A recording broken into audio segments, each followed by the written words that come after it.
Hello student. Today I am going to teach you an important topic of English grammar and my topic is pronoun. I declared about noun in my previous video. और अगर आपने noun को नहीं देखा हो तो please first of all watch this video and after this video you will watch pronoun. तो पहले उस वीडियो को देखिए, नाउन को देखिए, उसका लिंक प्रोनाउन के लास्ट में, वीडियो के लास्ट में आपको नाउन का लिंक भी मिल जाएगा। तो पहले प्रोनाउन को अगर अच्छे से समझना है तो नाउन को ज़रूर देखिए। तो चलिए स्टार्ट करते हैं इस टॉपिक को। Pronoun, what is pronoun? I want to declare definition of pronoun. A pronoun is a word used in place of noun. Means pronoun वो वर्ड है, वो शब्द है जो कि यूज़ किया जाता है किसके स्थान पे, किसके प्लेस पे? नाउन के। मीन्स एक तरीके से कह सकते हैं आप कि प्रोनाउन रिप्लेस्ड नाउन। प्रोनाउन जो है वो रिप्लेस करता है नाउन को। जैसे एग्जाम्पल में देखिए और क्लियर होगा। फर्स्ट एग्जाम्पल, ये एक स्टेटमेंट है। Ram said to me I am a good boy. Ram ने मुझसे कहा कि मैं एक अच्छा लड़का हूँ। पहले सेंटेंस में राम आपको दिख रहा है। In first sentence you see the Ram, you can see Ram, आप देख सकते हैं राम को। And Ram is a proper noun because it is a name of a boy. ये एक लड़के का नाम है और ये प्रॉपर नाउन है। और सेकेंड सेंटेंस में जो स्टेटमेंट है, यानी राम ने मुझसे कहा आई एम अ गुड बॉय, कि मैं एक अच्छा लड़का हूँ। तो यहाँ पर आई जो है वो राम के लिए यूज़ हो रहा है, ठीक है। या फिर आप किसी मी में भी ऑब्जेक्ट, मान लीजिए यहाँ पे मी की जगह कोई लड़के का ही नाम होता, उसके लिए भी अगर बोला जा रहा होता कि वो एक अच्छा लड़का है, तो उसके लिए यहाँ पे आई लगा होता। तो यानी किसी के नाम को रिप्लेस करके कोई दूसरा वर्ड यूज़ किया जाए तो वो आपका प्रोनाउन कहलाता है। जैसे राम के लिए यहाँ पे सेंटेंस में आई लगा हुआ है। सेकेंड सेंटेंस देख लीजिए और क्लियर होगा। Geeta is a good girl, she is very wise. Geeta एक लड़की का नाम है, ये भी प्रॉपर नाउन है, एक अच्छी लड़की है और वो बहुत ही बुद्धिमान है। तो पहले सेंटेंस में गीता प्रॉपर नाउन है और दूसरे सेंटेंस में गीता की ही बारे में कुछ बताया जा रहा है, यानी वो बहुत बुद्धिमान है। तो शी जो है वो रिप्लेस किया है किसको? गीता को। गीता को रिप्लेस करने वाला वर्ड जो है वो शी है। तो शी यहाँ पे आपका प्रोनाउन हुआ। जैसे आई यहाँ पे प्रोनाउन है और शी यहाँ पे प्रोनाउन है, जिसने नाउन को रिप्लेस किया है। तो इतना आपको समझ में आ गया होगा कि प्रोनाउन किसे कहते हैं। Means a pronoun is a word use in a place of noun. जो वर्ड नाउन की जगह पे यूज किया जाता है उसे हम प्रोनाउन कहते हैं। चलिए आगे देख लेते हैं काइंड्स ऑफ प्रोनाउन। अब काइंड्स ऑफ प्रोनाउन में, यानी प्रोनाउन के प्रकार, कितने प्रकार होते हैं प्रोनाउन के? There are 9 kinds of pronoun. 9 kinds होते हैं प्रोनाउन के। First of all I want to declare personal pronoun. It is a first kind and most important kind of the pronoun, क्योंकि इसके बारे में आपको क्लियरली पूरा अच्छे से पता होना बहुत ज़रूरी है। तो देखिए personal pronoun. Personal pronoun, these pronouns we use at the place of persons और थिंग्स। ये वो प्रोनाउन होते हैं जिनको हम प्रयोग करते हैं, यूज़ करते हैं किसी पर्सन या फिर किसी जगह, सामान के जगह पर। जैसे पहले सेंटेंस में आपने देखा था, दूसरे सेंटेंस में, पहले और दूसरे में, कि एक इंसान नाम का था, मतलब एक इंसान का नाम था और सेकंड सेंटेंस में उसी की जगह को रिप्लेस कर दिया था दूसरे वर्ड ने। उसी तरीके से देखिए आई एम गोइंग, मैं जा रहा हूँ। यहाँ पर आई जो है वो कोई, जैसे किसी इंसान की जगह पे यूज़ किया होगा, उसने बताया कि मैं जा रहा हूँ, उसने उसका नाम यहाँ पे डिक्लेयर नहीं किया गया, तो ये आपका प्रोनाउन है और पर्सनल प्रोनाउन है। ही इज़ गोइंग, वह जा रहा है, कौन जा रहा है उसका नाम नहीं बताया जा रहा है, बट वह यानी ही लगा हुआ है यहाँ पे, तो ये भी आपका पर्सनल प्रोनाउन है। सेकंड देखिए वी आर गोइंग, यानी दो या दो से ज़्यादा लोग जा रहे हैं जो खुद के लिए वी इंडिकेट कर रहे हैं, और वी जो है आपका ये भी पर्सनल प्रोनाउन है। और क्योंकि यहाँ पे इन तीनों जगहों पे कोई ना कोई नाउन होगा, यानी किसी की ना किसी इंसान का नाम होगा, कोई ना कोई इंसान होगा जो वो एक्टिविटी कर रहा है, बट उसका नाम यहाँ पे ना लिख करके पर्सनल प्रोनाउन का यूज़ किया गया है, तो ये तो आपका प्रोनाउन है और ये आपको पता है। तो अब पर्सनल प्रोनाउन के बारे में और थोड़ा डिटेल में जानने के लिए चलिए इसके बारे में मैं आपको कुछ और बताऊं। देख लेते हैं नीचे। Personal pronoun are used for 3 persons. Person pronoun को 3 पार्ट में बांटा गया है और 3 पर्सन्स में इसे डिवाइड किया गया है, डिवीजन इसका हुआ है। फर्स्ट पर्सन देखिए, यानी प्रथम पुरुष आप हिंदी में इसे कहते हैं।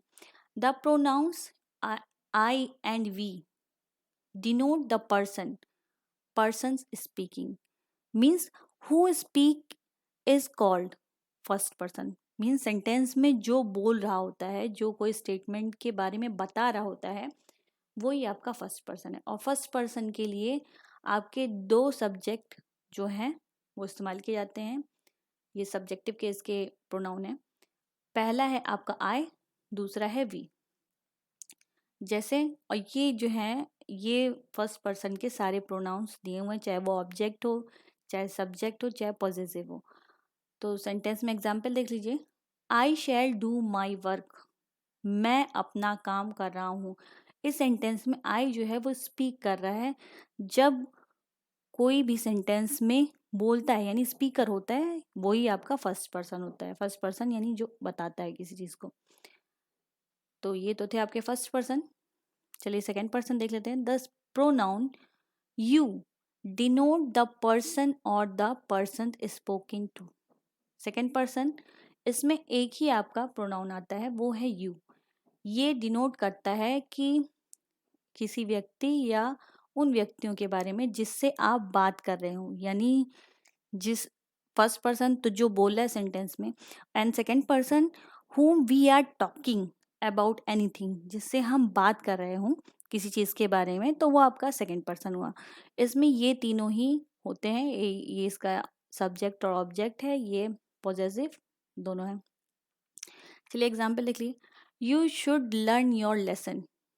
फर्स्ट में अपनी मतलब फर्स्ट पर्सन यानी स्पीकर बोला था। सेकंड पर्सन में देखिए यहाँ पे आपको यानी तुमको अपना लेसन याद करना चाहिए। आप किसी से बात करें तो यहाँ पे यू आपका जो है वो सेकंड पर्सन है। चलिए थर्ड पर्सन देख लेते हैं।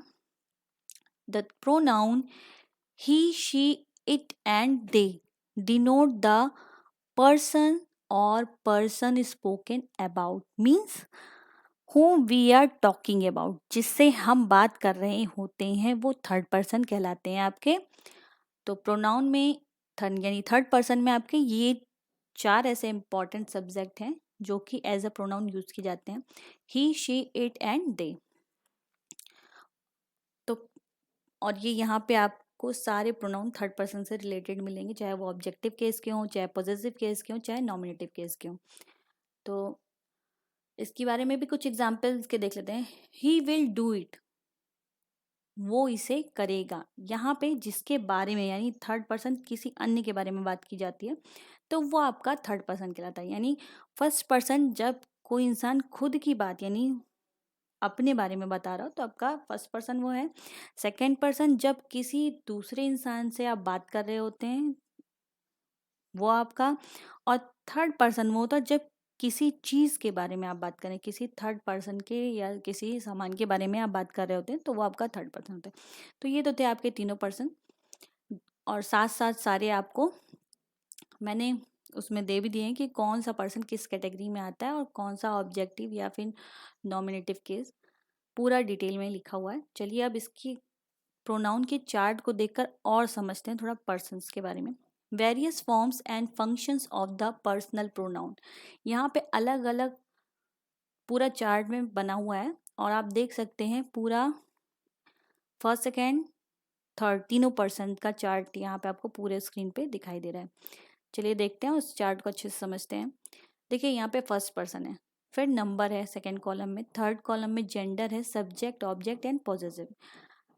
तो फर्स्ट पर्सन किस नंबर के लिए यूज़ किया जाता है, सिंगुलर प्लूरल जो भी है, तो सिंगुलर नंबर के लिए ये पूरी सीरीज लगेगी। यानी फर्स्ट पर्सन आई, मी इसका object, I subject, me object, and my जो है पॉजिटिव एडजेक्टिव है और माइन जो है पॉजिटिव प्रोनाउन है आपका।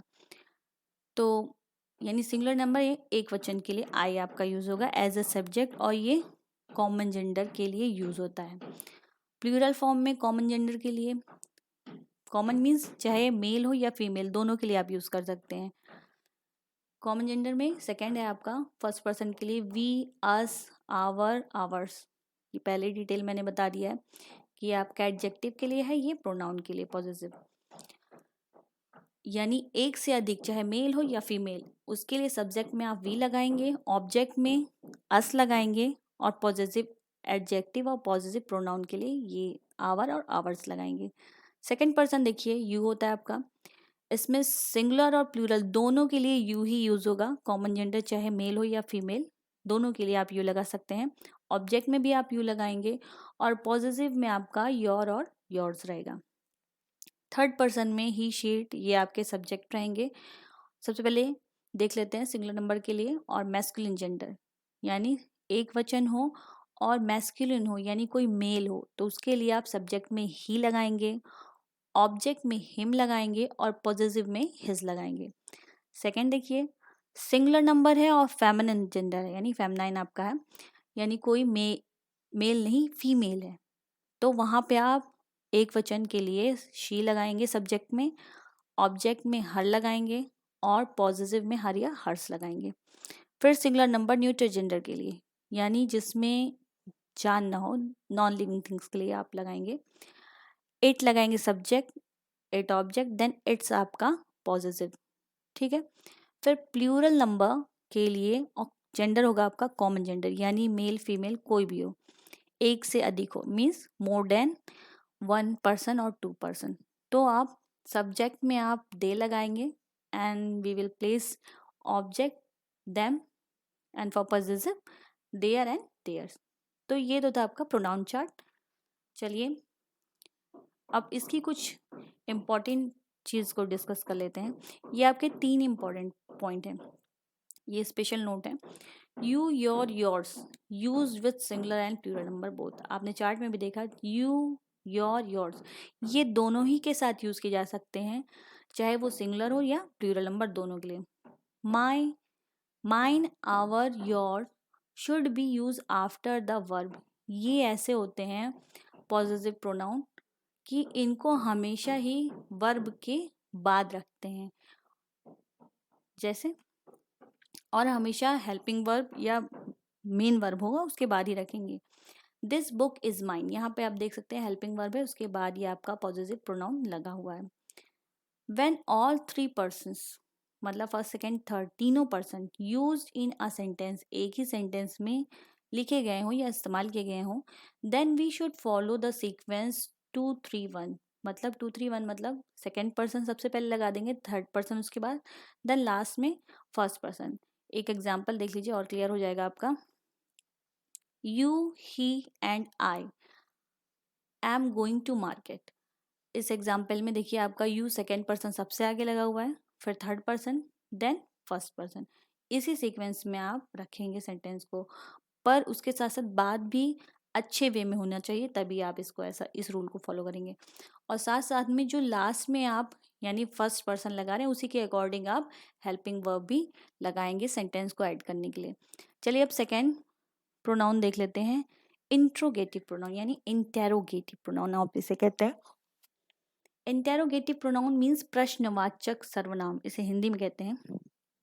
विच pronouns asked a question is called interrogative pronoun. It ends with question mark and the word who, whose, whom, which, what indicated about interrogative pronoun means ये pronoun ऐसे होते हैं जो क्वेश्चन में यानी सेंटेंस में हमसे कोई ना कोई क्वेश्चन करते हैं, और ये सेंटेंस जो एंड होते हैं उसके लास्ट में आपको ये सिंबल यानी क्वेश्चन मार्क मिलेगा, और ये ही वर्ड आपको स्टार्टिंग में सेंटेंस में यानी WH टाइप ये सारे वर्ड मिलेंगे क्वेश्चन वर्ड। चलिए देखते हैं सेंटेंस, देखिए हु रोट दिस लेटर, किसने लिखा ये letter, what is this, which is your book. इन तीनों एग्जाम्पल्स में आपको मिल रहा है कि कोई ना कोई क्वेश्चन पूछा जा रहा है। ठीक है, फिर आगे देख लेते हैं इसके कुछ note.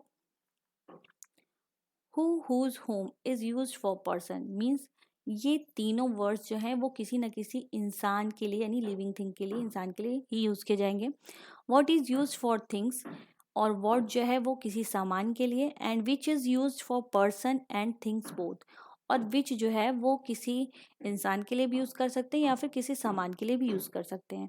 And which is use always to show selection, और विच का जो यूज़ होगा वो हमेशा किसी न किसी चीज़ के सिलेक्शन के लिए होगा, मतलब चुनाव के लिए होगा। जैसे विच इज़ योर बुक, तो इसमें आपको सेलेक्ट करना है कि आपकी बुक कौन सी है, तो इसलिए यहाँ पे विच लगा हुआ है। तो विच यानी आपका सिलेक्शन शो करता है। चलिए नेक्स्ट तीसरा पार्ट देख लेते हैं, relative pronoun. It is a third kind of pronoun. Relative pronoun, which pronoun join two sentences and show the relation with noun is called relative pronoun. ऐसा प्रोनाउन जो कि दो सेंटेंसेस को जोड़ता है और दिखाता है पहले सेंटेंस का दूसरे सेंटेंस से रिलेशन, तो वो आपका रिलेटिव प्रोनाउन होता है। इसमें ये वर्ड लगते हैं सेंटेंस को जोड़ने के लिए, हु, whom, दैट, विच, ये वर्ड आपके 4 वर्ड लगेंगे। एग्जाम्पल देखिए तो आपको और क्लियर हो जाएगा कि कैसे होता है। इसमें ये वर्ड तो आते हैं बट लास्ट में कोई क्वेश्चन मार्क आप नहीं लगाएंगे और सेंटेंस आपसे कोई क्वेश्चन नहीं पूछेगा, पहली चीज़ तो ये। तो इंटेरोगेटिव और रिलेटिव में तो ये अंतर होता है, और इंटेरोगेटिव में आप इन वर्ड्स को हमेशा स्टार्टिंग में देखेंगे और इसमें हमेशा सेंटेंसेस के बीच में। देखिए कैसे, I know the boy who stood first in the class. I know the boy, मैं जानता हूँ उस लड़के को जो कि हमेशा क्लास में फर्स्ट रहता है। तो यहाँ पे हु जो कि किसको इंडिकेट कर रहा है, उस बॉय को, और रिलेट कर रहा है इन दोनों सेंटेंसेस को आपस में, तो इट इज रिलेटिव प्रोनाउन। यहाँ पे हु आपका रिलेटिव प्रोनाउन है। सेकंड देखिए, where is the pen which I gave you, वो पेन कहाँ है जिससे मैंने तुम्हें दी थी।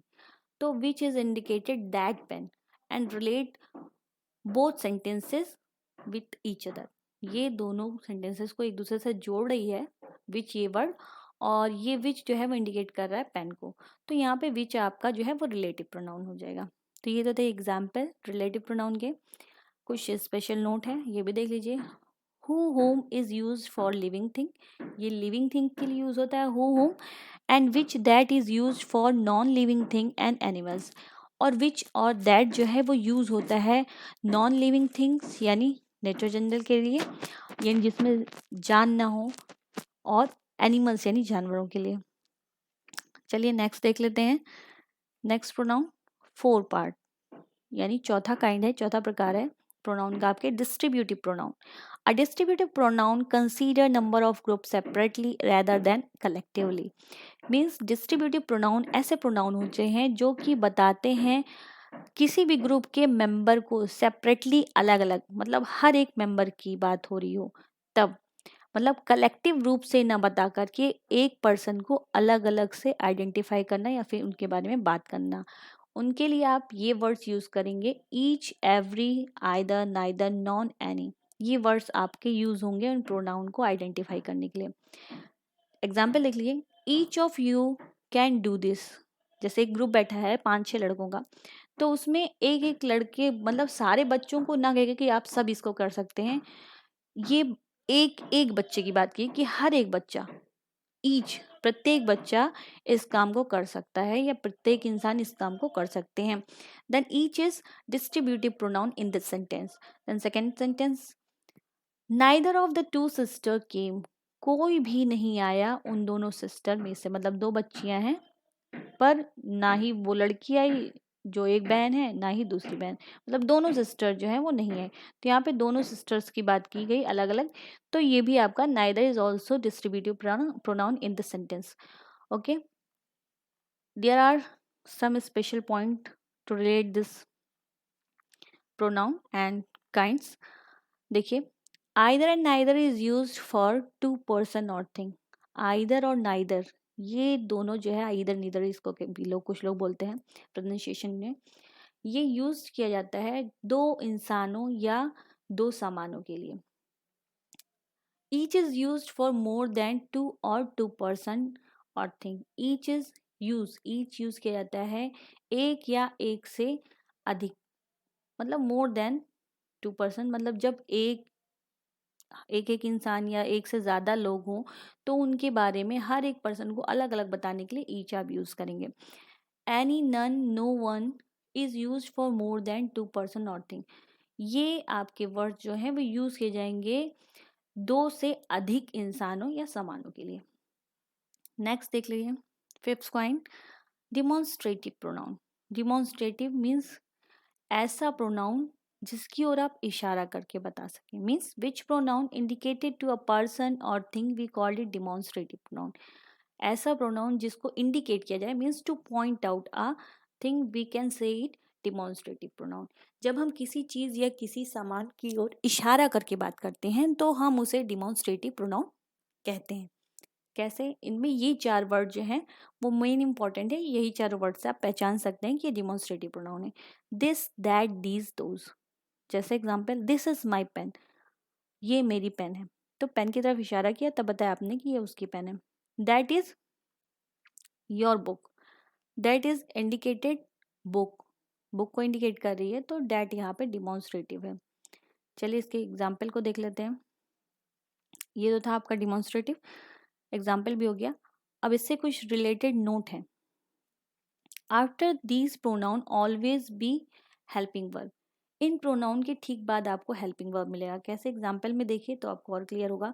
जैसे दिस इज, यहाँ पे इज आपका हेल्पिंग वर्ब है। दैट इज, यहाँ पे इज आपका हेल्पिंग वर्ब। मीन्स इन सारे एग्जाम्पल जब ये सारे वर्ड होंगे तो उनके जस्ट बाद आपको हेल्पिंग वर्ब जरूर मिलेगा।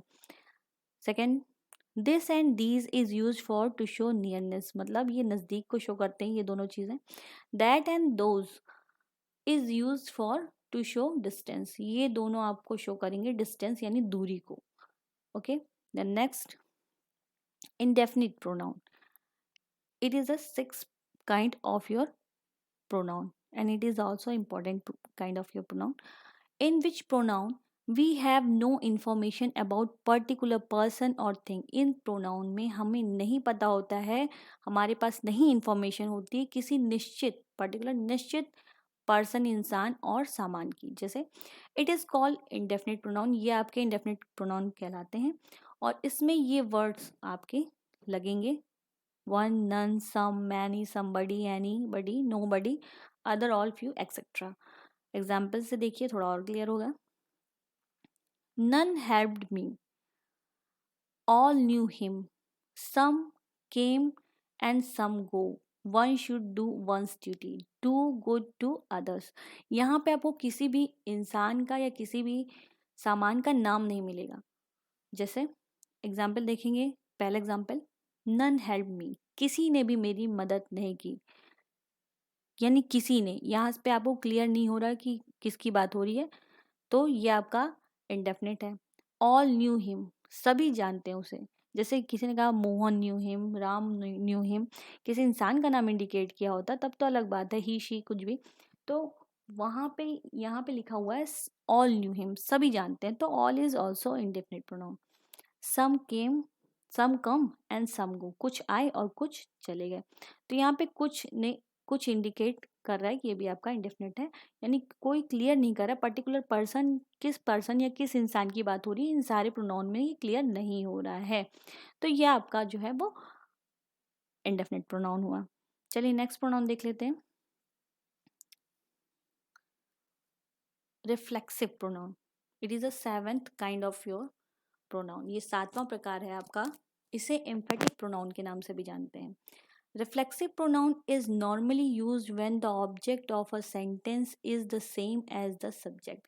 मीन्स ये यूज़ किए जाते हैं उस समय जब ऑब्जेक्ट जो होता है वो बिल्कुल सेंटेंस में जो भी सब्जेक्ट है उसी के सेम सिमिलर हो, उसमें आप अपना रिफ्लेक्सिव प्रोनाउन यूज़ करेंगे। या फिर ये कह सकते हैं जब सेंटेंस में स्वयं की बात हो रही हो या खुद ही की बात हो रही हो तो आप जो है वहाँ पे रिफ्लेक्सिव कह सकते हैं। जैसे एग्जाम्पल देखिए, इसमें यही वर्ड आपके यूज़ होंगे, ही डिड इट हिमसेल्फ। ही आपका सब्जेक्ट है, नॉमिनेटिव केस का फर्स्ट पर्सन थर्ड पर्सन का ये आपका सब्जेक्ट है, और हिमसेल्फ उसने ये काम खुद किया।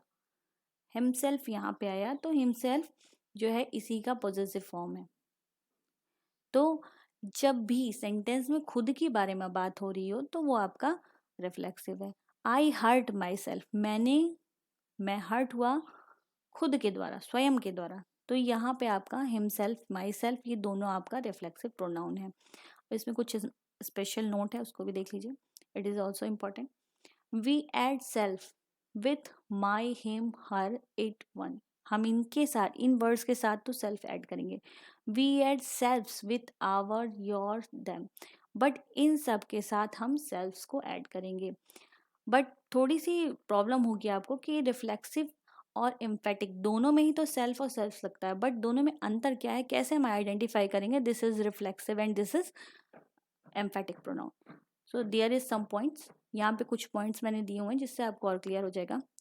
We write emphatic pronoun just after the subject, but we write reflexive pronoun after verb. हम लिखते हैं एम्फेटिक प्रोनाउन को ठीक सब्जेक्ट के बाद में, पर रिफ्लेक्सिव प्रोनाउन को कहाँ लिखते हैं, वर्ब के बाद में, वर्ब के ठीक बाद। इसमें आप लिखते हैं सब्जेक्ट के बाद में और इसमें वर्ब के बाद में। एग्जाम्पल देखिए और क्लियर होगा। She enjoyed her self during the holidays, यहाँ पे एंजॉयड आपका वर्ब है, इसके ठीक बाद हर सेल्फ आया है, means it is reflexive pronoun. Means यहाँ पे देखिए आपने लिखा है कि यानी वर्ब के ठीक बाद जो जहाँ भी her self, him self, them self ये आए तो वो आपका रिफ्लेक्सिव होता है। बट अगर सब्जेक्ट के जस्ट बाद आता है तो आपका एम्फेटिक होता है। जैसे यहाँ पे he himself killed the lion, तो यहाँ पे himself is present after the subject and he is subject in the sentence, so it is emphatic pronoun. Okay, next 8, आठवां काइंड है reciprocal pronoun. Then reciprocal pronoun, a reciprocal pronoun is a pronoun which is used to indicate that two or more people are carrying out or have carried out an action for some type. मतलब अगर reciprocal pronoun इसे कहते हैं जो कि एक काम को दो या दो से अधिक लोग एक एक्शन, किसी भी टाइप के एक्शन को कर रहे होते हैं, इंडिकेट कर रहे होते हैं, तो वहाँ पे आपका रेसिप्रोकल प्रोनाउन होता है। और इसको क्लियर कर दूं थोड़ा सा, कह सकते हैं कि रेसिप्रोकल प्रोनाउन जो है वो दो प्रकार की प्रोनाउन से मिलकर बनते हैं और ये एक दूसरे से अपना रिलेशन जो है वो शो करते हैं। जैसे ईच अदर, वन अदर, यही आपके दो ही ऐसे प्रोनाउन हैं जो रेसिप्रोकल में आएंगे। थोड़ा और इसको पढ़ने के लिए अगर कोई भी कंफ्यूजन हो तो और बताइएगा।